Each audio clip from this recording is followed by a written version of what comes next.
Mars! Mars! Oh, bakit Mars? May binibenta akong sabon, Mars. Ano ba yan, Mars? Naku, gamitin mo lang tong sabon na to. Paggising mo sa umaga, sobrang ganda mo na, Mars.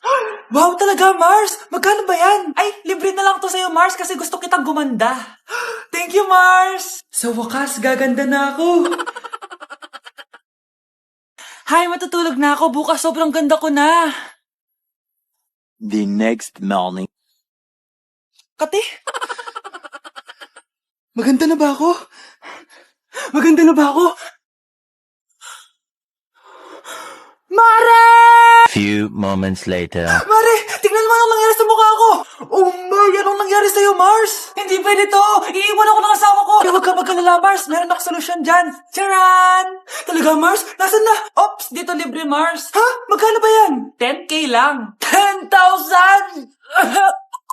Mars! Mars! E a bunda dela bate, bate, bate, bate, bate, bate, bate, bate. E o grave faz sim.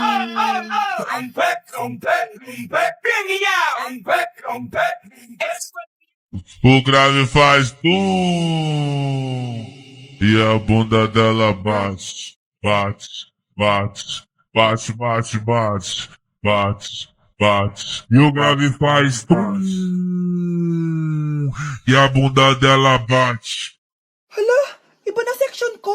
Saan yung section 1? Ba't napunta ako dito?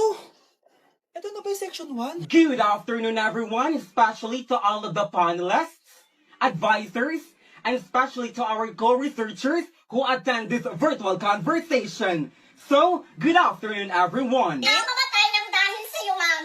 Ibig sabihin po nito ay kabayanihan ng mga Pilipino na isinakripisyo ang kanilang buhay para sa kalayaan ng ating bansang Pilipinas. Huwag lang tayo puro salita! Dapat ipinapakita din natin sa ating ginagawa! Ikaw, bago ka lang dito, di ba? What is the biggest mistake? Ma'am, the biggest beef stick. Anong beef steak, ha? Alis na ako dito. Nay, magpapaalam sana ako. Aalis po kami ng mga barkada ko. Sige anak, papayagan kita. Basta hugasan mo yung mga plato doon. Sige po, Nay. Ay, salamat. Tapos na. Ma, aalis na po ako, ha? Ano ka aalis? Ma, sabi niyo po pag hinugasan ko po yung mga plato, papayagan niyo na po ako. Ha? May sinabi ba ako? Tsaka anak, wag ka lumabas. Delikado sa labas. Mama naman, scammer ka. Tsaka pala anak, magsiswimming tayo bukas. Maganda ka na, ha? The next morning. Nay, tara na po, mag-swimming na po tayo. Oh, saan ka pupunta? Nay, sabi niyo po mag-swimming tayo. Wala naman ako sinabi mag-swimming tayo, anak. Tsaka tignan mo yung sa labas, umuulan, mag-swimming ka. Si nanay talaga scammer. Di bale, anak, magbumol na lang tayo mamaya. Basta matulog ka, ha? Nay, totoo na po yan, ha? Few moments later. Ma, mag-mall na po tayo. Anong mag-mall? Gabing-gabi na. Sarado na yung mga mall. Matulog ka na ulit.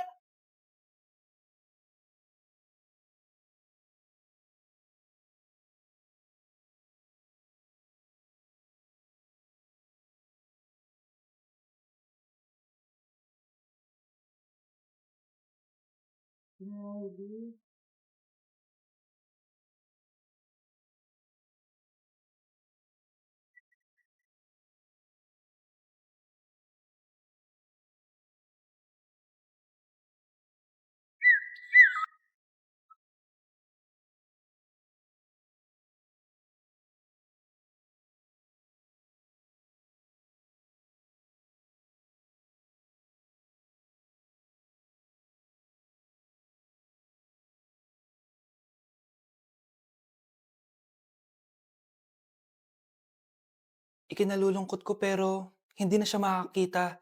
Masyado nang malala ang damage sa mata niya. Mahal, hindi tayo susuko ha? Gagaling ka. Mahal, huwag ka na magpa-stress. Ginawa naman natin lahat, di ba? Mahal, magpahinga ka muna dito ha.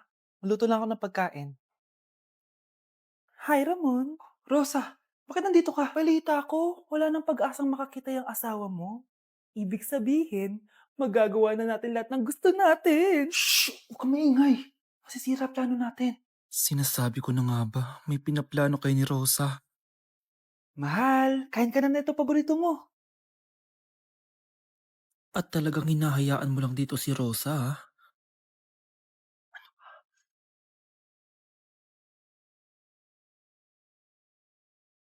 Walang ya kayo? Sa harap ko pa talaga at sa sarili kong bahay? Tay, Nabalitaan ko yung nangyari kay nanay. Pagdasal na lang natin na gumaling pa rin siya, anak. May CCTV dito sa bahay. Kailangan kong makuha yung mga files na yun. Nay? Nay? Nakakakita ka? Anak, please. Huwag mo muna sasabihin kahit kanino na nakakakita na ako. Nay, akala ko ba bulag ka na? Matagal na akong gumaling, anak. Hindi ko lang masabi kasi may masamang kutubo ko dyan sa tatay mo. Sir, good news! Base sa recent lab test ng asawa niyo, nagre-recover yung mata niya. Ano? Ba't parang hindi kayo masaya, sir? Uy, Mare, may field trip kasi yung anak mo. Kailangan ng pirma ng parents. Rosa, sumagot ka. Kapag pinirmahan mo to, akin na lahat ng mga kayamanan mo. Oh, pirmahan mo na. Tita, wala naman ako field trip ah.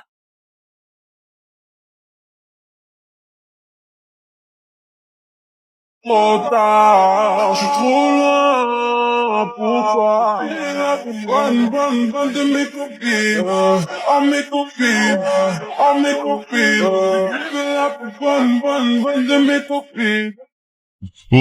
faz e a bunda dela bate, bate, bate, bate, bate, bate, bate, bate. E o grave faz e a bunda dela bate.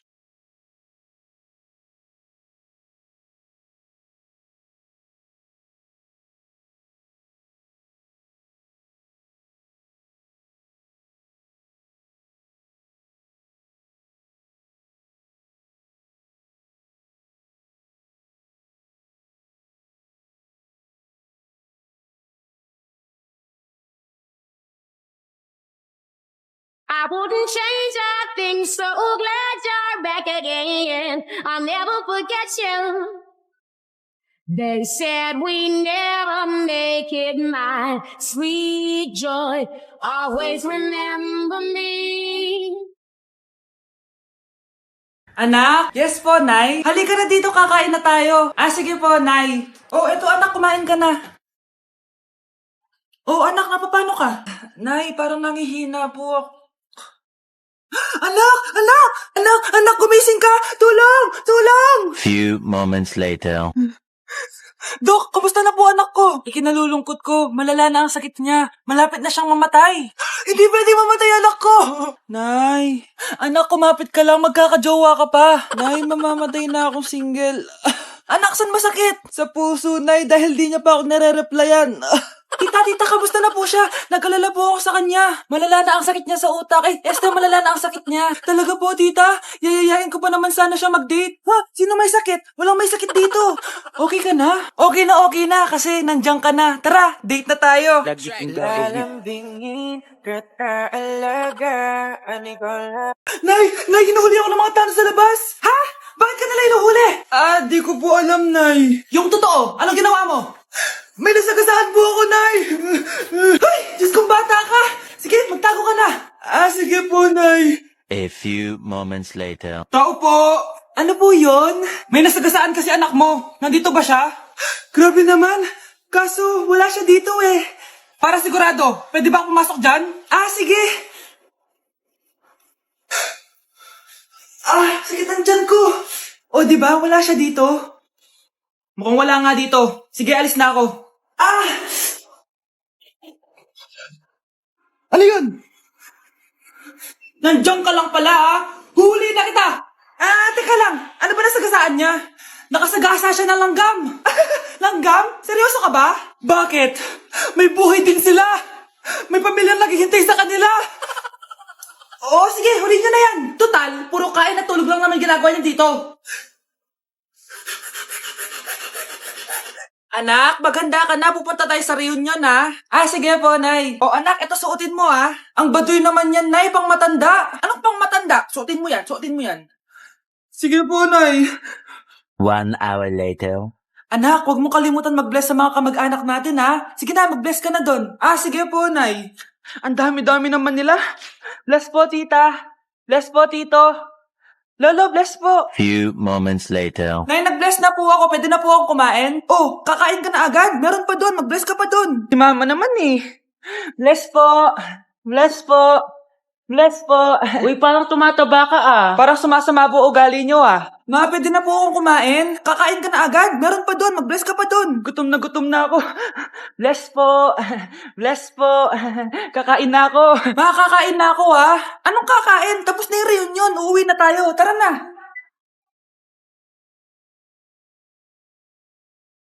Wow, Edward!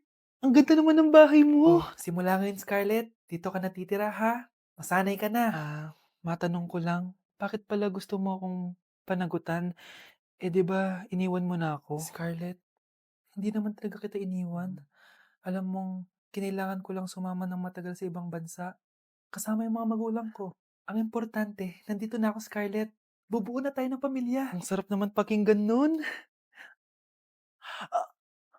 Oh, Scarlett, bakit? Ang sakit ng tiyan ko! Ha?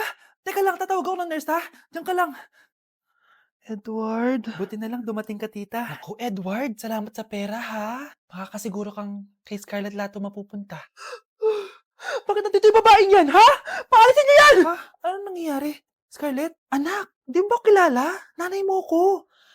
Hayaan mo, baka dala lang ng pagbubuntis niya. Tawag lang po ako ng nurse, ha? Scarlett, dyan ka lang, ha? Edward, huwag mo kang iwan, please! Huwag mo kang iwan dito sa babaeng to! Akala mo ba makakatakas ka sa akin? Binigyan ako ng malaking pera ni Edward, oh. Nakuha ko na yung gusto ko. Ngayon, pwede ka na mawala. Nay, huwag po, please. Scarlett, pigilan niyo babaeng yan! Brianna? Tita, anong ginagawa niyo kay Scarlett, ha? Wala. Ina-adjust ko lang yung unan niya. Napakasama mo, tita. Sariling anak mo, papatayin mo? May ipapakulong ako dito. Ano? Kulong? Edward, nakatakas siya. Scarlett, hayaan mo na siya. Hindi ka na niya pwedeng saktan, ha? Paano yung pera? Buti na nakatakas ako. At least may cheque naman ako. Nasaan na yun? Nasaan na yung cheque? Ito, oh. Naiwan niya. Thank you, Edward. Masaya ako para sa inyo, ate. Scarlett, Brianna, hanggat nandito ako, poprotektahan ko kayong dalawa. Okay, class. Last 5 minutes. Hirap naman nito. Be, ano sagot sa number 10? Huwag kang mangopya sa akin, Samantha. Mapapagalitan tayo kay ma'am. Tamot mo naman. Ayaw mo akong pakopyahin, na? Bilisan nyo, class. 1 minute na lang. Ma'am, nangangopya po si Scarlett sa akin, no? Apakasinungaling mo, Samantha. May nangangopya pala dito. Bagsak ka na sa akin, Scarlett. Apakasama talaga ng ugali mo, Samantha. Nay! Oh, anak. Anyari sa'yo? Binagsak ako ng teacher ko. Naniwala kasi siya kay Samantha na nangopya daw ako. Totoo ba yun, Scarlett? Hindi, Nay. Siya talaga yung nangopya sa akin. Walang iya yan ah. Humanda siya sa akin. Tara, anak. A few moments later. Ma'am, bakit niyo po kami pinatawag dito? Eh, kasi yung anak mo, sinungaling. Siya naman talaga yung nangopya kay Scarlett eh. Hindi po totoo yan. Para malaman natin kung sino nagsasabi ng totoo sa inyong dalawa, mag-quiz na lang kayo ulit. Patay ako nito. Humanda ka ng mapahiya, Samantha. Okay, time's up. Pass your papers. Scarlett, naka-perfect ka. Yes! Talino talaga ng anak ko. Samantha, wala kang tamang sagot. Ikaw talaga ang totoong nangungopya. Nakakahiya ka, Samantha. Humanda ka sa akin sa bahay. Tara! Huwag po, Nay. Nay, picture tayo. Alam ko yan, anak. Yan yung sa TikTok, no? Teka lang, kanino mo send yan? Kay Daddy. Dali na, Nay.